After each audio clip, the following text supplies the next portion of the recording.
नमस्कार। चलिए आज बात करते हैं एक बहुत ही खूबसूरत त्योहार भाई दूज की। ये भाई बहन के पवित्र रिश्ते का जश्न है। एक ऐसा पर्व जो प्यार और सुरक्षा के वादों से गूंजता है। पर क्या किसी ने कभी सोचा है कि इतने प्यारे से त्योहार का भला मृत्यु के देवता यमराज से क्या लेना देना हो सकता है? सवाल तो दिलचस्प है ना? चलिए इसी सवाल के साथ कहानी में उतरते हैं। तो हमारी पहली कहानी हमें सीधा ले चलती है देवताओं की दुनिया में, जहां से इस त्योहार की सबसे पुरानी और सबसे मशहूर कथा जुड़ी हुई है। तो देखिए, कहानी के केंद्र में है सूर्य देव के दो बच्चे, यम जो बने मृत्यु के देवता और यमुना जो धरती पर एक पवित्र नदी बनकर बहने लगी। थे तो दोनों सगे भाई बहन, पर अपने अपने कर्तव्य और जिम्मेदारियों की वजह से दोनों में दूरियां आ गई थीं। सोचिए, यमुना हर साल अपने भाई यमराज को बुलाती, पर मृत्यु के देवता अपने काम में इतने व्यस्त रहते कि आ ही नहीं पाते थे। फिर आखिरकार वो दिन आया, कार्तिक महीने के शुक्ल पक्ष का दूसरा दिन, जब यमराज ने अपनी बहन की पुकार सुनी और उनसे मिलने धरती पर आ ही गए।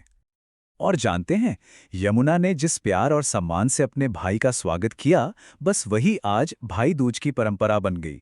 उन्होंने यमराज के माथे पर तिलक लगाया, उनकी आरती उतारी और फिर अपने हाथों से बना हुआ ढेर सारा स्वादिष्ट भोजन खिलाया। बहन का इतना प्यार देखकर यमराज का दिल भर आया। वो इतने खुश हुए कि उन्होंने एक वरदान दे दिया। उन्होंने वचन दिया कि आज के बाद इस दिन जो भी भाई अपनी बहन के घर जाएगा और उसके हाथ से तिलक लगवाएगा, उसे कभी भी यम यानी अकाल मृत्यु का डर नहीं सताएगा। और पता है, इसीलिए इस दिन को यम द्वितीया भी कहते हैं। तो ये तो थी देवताओं की कहानी, पर एक और कहानी है इंसानों की दुनिया से। एक लोक कथा जो हमें प्यार और हिम्मत की एक अलग ही मिसाल देती है। ये कहानी है एक ऐसे भाई की जिसकी जिद थी कि कुछ भी हो जाए, अपनी बहन से तो मिलके रहेगा। उसने एक लंबा सफ़र शुरू किया, ये जानते हुए भी कि रास्ते में मौत उसका इंतज़ार कर रही है। और उसका सफर सच में आसान नहीं था। रास्ते में एक नदी मिली, फिर एक जहरीला सांप और फिर एक खूंखार शेर। तीनों ने कहा, हम तुम्हारी मौत हैं। लेकिन भाई ने तीनों से एक ही वादा किया कि पहले अपनी बहन से तिलक करवा लूं, लौट कर आऊंगा, तब मेरी जान ले लेना। भाई तो अपनी बहन के घर पहुंच गया। हर तरफ खुशियां ही खुशियां थी। पर यहीं पर कहानी में एक भयानक मोड़ आता है। जब बहन अपने भाई की वापसी के लिए लड्डू बना रही थी, तो अनजाने में गेहूं के साथ एक सांप भी पिस गया। लड्डू तो बन गए, पर वो जहरीले थे। अब सोचिए जरा, एक तरफ तो भाई ने रास्ते में तीन तीन मौतों से वादा कर रखा है और दूसरी तरफ बहन ने खुद ही अनजाने में उसे मौत की मिठाई दे दी है। सवाल यह है कि अब क्या होगा? वो बहन अपने भाई को इस निश्चित मौत से कैसे बचाएगी? और बस यहीं से शुरू होती है एक बहन की जिद, अपने भाई की जिंदगी बचाने की। किस्मत के खिलाफ एक दौड़। अब वो सिर्फ बहन नहीं, अपने भाई की ढाल बनने वाली थी। कहानी में एंट्री होती है विधाता की, मतलब फेट, किस्मत खुद। विधाता उस बहन को बताती है कि उसके भाई की जान पर एक नहीं बल्कि कई खतरे मंडरा रहे हैं और उसे बचाने का सिर्फ एक ही तरीका है, उसे अपने भाई की हर मुसीबत को खुद पर लेना होगा। अब देखिए बहन का दिमाग। वो भाई को लेकर वापस निकली और रास्ते में एक एक करके उन तीनों से मिली जिन्होंने भाई की जान मांगी थी। शेर के आगे मांस का टुकड़ा फेंका, सांप को दूध पिलाया और नदी को अपनी ओढ़नी भेंट की। अपनी सूझबूझ से उसने तीनों खतरों को शांत कर दिया। पर असली परीक्षा तो अभी बाकी थी।